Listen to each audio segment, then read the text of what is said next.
Anda kembali di Nusantara Petang, pemirsa. Lambatnya distribusi vaksin COVID-19 dituding akibat kesiapan pemerintah belum maksimal.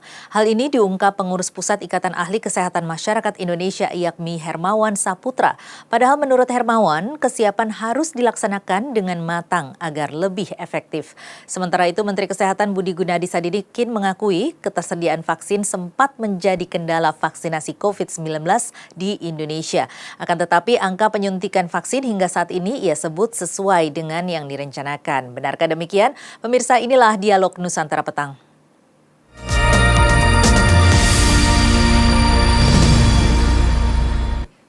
Dan pemirsa, saya sudah bersama dengan Dr. Slamet Effendi. Beliau adalah Wakil Ketua Asosiasi Rumah Sakit Swasta Indonesia yang merupakan juga Wakil Ketua ID Cabang Bekasi. Selamat sore, Dokter. Selamat sore, Mbak Tasya dan pemirsa. Iya, Dok, ini sebenarnya memang merupakan ranah dari Dinas Kesehatan maupun Kementerian Kesehatan. Namun memang Kemenkes menyebut dari 1 juta dosis per hari ini saat ini hanya menjadi 100.000 vaksinasi per hari. Menurut Anda bagaimana? Ya, jadi banyak faktor sebenarnya yang bisa membuat kalau dikatakan keterlambatan ya, seperti yang juga disampaikan oleh Mas Hermawan tadi ya. Yang pertama adalah ketersediaan vaksinnya itu sendiri. Jadi ketersediaan vaksin ini diperebutkan, diproduksi dan dibutuhkan oleh seluruh negara.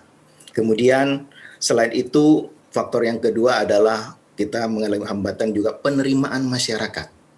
Ya, masyarakat terhadap vaksin ini. Jadi masih ini bukan masalah yang mudah ya untuk penerimaan vaksin. Kemudian yang ketiga adalah distribusinya. Kita tahu bahwa negara kita jumlah penduduk yang besar dan wilayah yang begitu luas dibisahkan oleh belasan ribu pulau yang notabene transportasinya juga bisa menjadi kendala. Kemudian tidak hanya itu juga termasuk faktor pendukung yang lain, tenaga vaksinatornya, ruang penyimpanan vaksin, sehingga tidak serta-merta vaksin sekalipun sudah ada tersedia bisa didistribusi. Kalau ruang penyimpanannya belum tersedia dengan baik, maka kan vaksin ini sangat rentan ya dengan suhu, sehingga kalau dikirim dengan faktor penyimpanan yang kurang bagus, kurang optimal, maka kualitas vaksin ini nanti bisa berkurang, jadi mubazir nanti artinya gitu. Jadi banyak faktor yang bisa menjadikan keterlambatan. Tetapi saya yakin bahwa dengan belajar dari 2 bulan perjalanan pelaksanaan vaksin, memang tertatih-tatih untuk ketersediaan. Nah, nanti kecepatannya ini menurut saya akan kecepatan secara signifikan nih kecepatannya. Kalau kita lihat tadi sekitar 100.000, maka di bulan pertama mungkin kecepatannya mungkin sekitar 40.000 per hari gitu. Nanti semakin lama bulan 100.000 per hari. Nanti bulan berikutnya mungkin bisa lebih cepat secara bertahap dari masing-masing yang menjadi faktor keterlambatan itu diatasi. Ya, dari baik. masing-masing daerah tergantung daerahnya masing-masing. Dan tentunya pemerintah akan memprioritaskan mana secara Pareto ya. Daerah mana yang paling banyak penduduknya yang rentan itu skala prioritas. Iya, memang ketersediaan dan juga mungkin distribusi dari pemerintah kemudian ke daerah-daerah ini merupakan ranah dari pemerintah maupun Kemenkes begitu ya. Kita membicarakan saja mengenai apa yang menjadi ranah dari mungkin rumah sakit. Nah, ini seperti apa prosedurnya mulai dari kementerian atau dinas-dinas dan kemudian distribusinya ke rumah sakit. Nah, jadi berdasarkan ini, jadi yang menjadikan leadernya di sini kan Dinas Kesehatan. Dinas Kesehatan. Kemudian Dinas Kesehatan itu menentukan provider yang akan menyelenggarakan pelaksanaan vaksinnya, termasuk salah satunya rumah sakit. Karena pelayanan vaksin itu tidak hanya di rumah sakit, tapi bisa di puskesmas, bahkan di GOR, mungkin bisa jadi. Tetapi nanti leadernya Dinas Kesehatan. Penunjukan rumah sakit ini berdasarkan apa ya, Dok?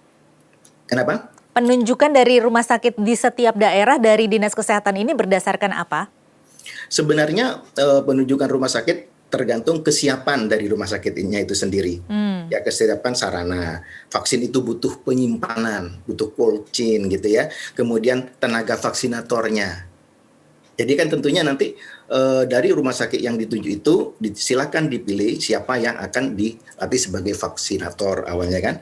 Jadi di rumah sakit itu ada SDM-nya, ada penyimpanan untuk sarananya dan bisa melaksanakan tempatnya. Sehingga tujuannya untuk mendekatkan terhadap pelayanan rumah sakit.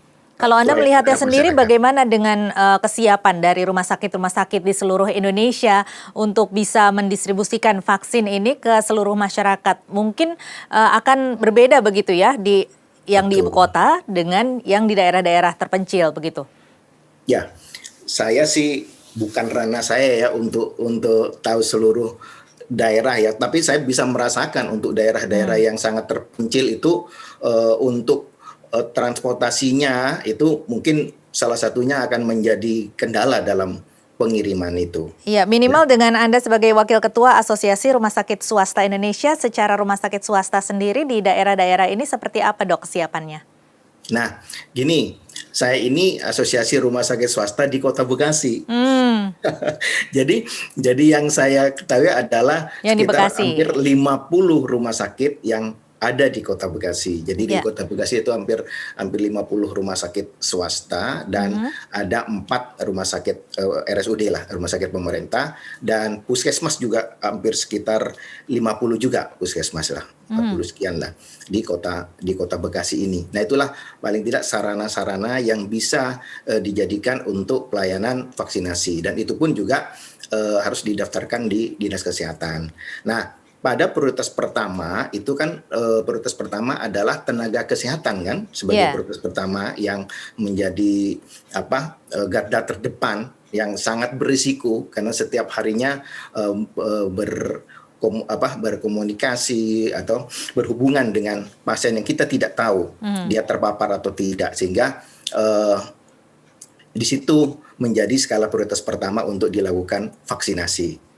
Nah, sebagai pengurus ID yang kita pikirkan adalah kalau ID kan memikirkan anggotanya adalah para dokter tentunya, dan kita tahu sampai akhir ini sudah lebih dari sekitar 330 dokter yang gugur karena terpapar COVID. Jadi di pengurus besar ID pun sudah ada tim mitigasi bagaimana upaya untuk mengeliminir bahkan membuat zero kematian terhadap tenaga medis ini. Nah, ini menjadi concern dari ID bagaimana kita memikirkan para tenaga medis, dan sebenarnya seluruh tenaga kesehatan tentunya inilah yang kita bangun duluan, kita jaga duluan karena merekalah yang melayani. Baik. Kalau yang melayani udah banyak terpapar, nanti bagaimana dengan masyarakat? Yang menjadi concern juga adalah ketertinggalan target kita untuk mencapai jumlah vaksin perharinya. Nanti kita akan bahas ini lebih jauh, Dok, tetapi kita harus mendengarkan kumandang azan maghrib. Pemirsa tetaplah bersama kami, Dialog Nusantara Petang akan kembali sesaat lagi.